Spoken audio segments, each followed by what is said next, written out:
రాష్ట్రంలో సర్ ప్రక్రియ చివరి అంకానికి చేరింది. ఇప్పటికే ముసాయిదా జాబితాలపై అభ్యంతరాలు స్వీకరించేందుకు వారాంతాల్లో బిఎల్ఓలను పోలింగ్ బూతుల్లో ఉండాల్సిందిగా రాష్ట్ర ఎన్నికల సంఘం ఆదేశించింది. ఈ నెల 31తో అభ్యంతరాలు, మార్పులు, చేర్పులు, అభ్యర్థులను స్వీకరించే గడువు పూర్తి కానుంది. సర్ ప్రక్రియలో ఓటర్లకి చివరి అవకాశం ఉపయోగించుకోవాలని పేర్కొంది. 18 ఏళ్లు పూర్తయిన కొత్త ఓటర్ల పేరు నమోదు చేసుకోవాలని రాష్ట్ర ఎన్నికల ప్రధానాధికారి విజ్ఞప్తి చేశారు. ఇప్పటి వరకు 45 లక్షల మంది ఓటర్లు శాశ్వతంగా తమ చిరునామా మార్చుకున్నారన్నది ముసాయిదా ఓటర్ల జాబితా ద్వారా వెల్లడైంది. ఈ అంశంపై మా ప్రతినిధి కూర్మరాజు అందిస్తున్న గ్రౌండ్ రిపోర్ట్.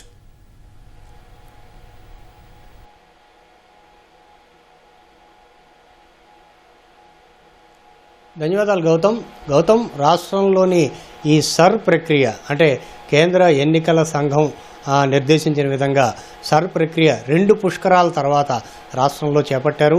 ఇది తుది అంకానికి చేరుకుంది. ఎందుకంటే జూన్, జూలై నెలల్లో ఇంటింటి సర్వే పూర్తయిన తర్వాత వారి దగ్గర నుండి అభ్యంతరాలు స్వీకరించి, అలాగే వారు అదే నివాసంలో ఉన్నారన్న అంశాన్ని బిఎల్ఓలు ఇంటింటికి తిరిగి వాటిని నిర్ధారించుకున్నారు. రాష్ట్రంలో 46,000 మంది బూత్ లెవెల్ ఆఫీసర్స్ ఇంటింటికి వెళ్ళి తమ బూత్ పరిధిలో ఉన్న 1000 మంది కానీ 1200 మంది ఓటర్లు వారు నివసిస్తున్న ఇళ్లకి వెళ్ళి వారికి ప్రత్యేకంగా ఆ ఫారాలు ఇచ్చి వాటిని నింపి ఇవ్వాల్సిందిగా కోరారు. అలాగే ఇదే క్రమంలోని చనిపోయిన వారి డెత్ సర్టిఫికెట్లు అవి కూడా తీసుకొని వారందరినీ కూడాను ఆ జాబితా నుంచి ఆ చనిపోయిన వారి లిస్టును కూడా తయారు చేయడం జరిగింది. ఈ ప్రక్రియ అంతాను ఇంటింటికి తిరిగిన తర్వాత ముసాయిదా ఓటర్ల జాబితా ప్రకటన ఎన్నికల సంఘం చేసిన తర్వాత రాష్ట్రంలో వీటి మీద అభ్యంతరాల స్వీకరణకు ప్రత్యేకంగా సమయాన్ని కేటాయించారు. ఈ ఆగస్టు నెలంతా ఈ అభ్యంతరాలని, అలాగే ఫామ్ 6ని కొత్తగా ఎన్రోల్ అవ్వాలనుకుంటున్న వాళ్ళు కూడా ఈ బిఎల్ఓల దగ్గరికి వెళ్ళి ఆ ఫామ్స్ నిర్ణీత ఫామ్ సమర్పించాలనేసేమో ఎన్నికల సంఘం నిర్దేశించింది. దానికి సంబంధించి రాష్ట్ర ఎన్నికల ప్రధానాధికారి వివేక్ యాదవ్, అలాగే అదనపు ఎన్నికల ప్రధానాధికారి ఢిల్లీరావు వీరికి సంబంధించి వీరి రాజకీయ పక్షాలతోటి ప్రత్యేకంగా సమావేశాలు నిర్వహించారు.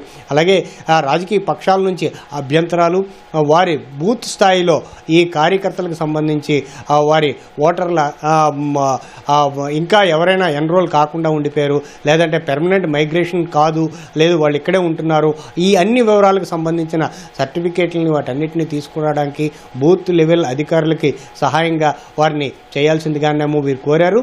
అలాగే ప్రత్యేకంగా ఇక 2 వారాంతాలు అంటే గత శనివారం, ఆదివారంలోని బూత్ లెవెల్ స్థాయిలోనే నేరుగా వారు వచ్చి, అంటే ఓటరే నేరుగా వచ్చి బూత్ లెవెల్ అధికారికి ఫామ్ 6 సమర్పించడం, అలాగే ట్రాన్స్ఫర్ షిఫ్టింగ్ అయితే దానికి సంబంధించిన ఫామ్ను సమర్పించడానికి అవకాశం కల్పించారు. అలాగే ఈ వారాంతంలో కూడాను, ఈ శనివారం, ఆదివారం కూడాను ఉదయం పూట ఆ బూత్ స్థాయిలో అధికారులంతాను ఆ బూత్లో అందుబాటులో ఉండేటట్టుగానేమో రాష్ట్ర ఎన్నికల సంఘం నిర్దేశించింది. అందుకు అనుగుణంగా ఆదేశాలు జారీ చేసింది.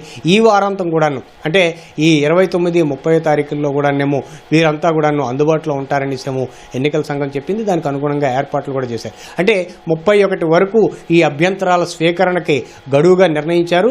ఈ గడువు పూర్తయిన తర్వాత అక్టోబర్ 3వ తేదీన తుది ఎన్నికల ప్రకటన, అంటే సర్ తర్వాత ఈ ఓటర్ల జాబితాని రాష్ట్ర ఎన్నికల ప్రధానాధికారి కేంద్ర ఎన్నికల సంఘం అనుమతితోటేమో ఆయన వెల్లడించడం జరుగుతుంది.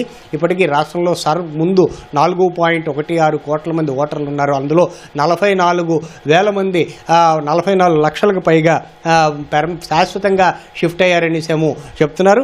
అలాగే 15.16 లక్షల వరకు ఈ ఓటర్లు మరణాలు సంభవించాయనేసేమో ఇప్పటి వరకు ఉన్న లెక్కలు.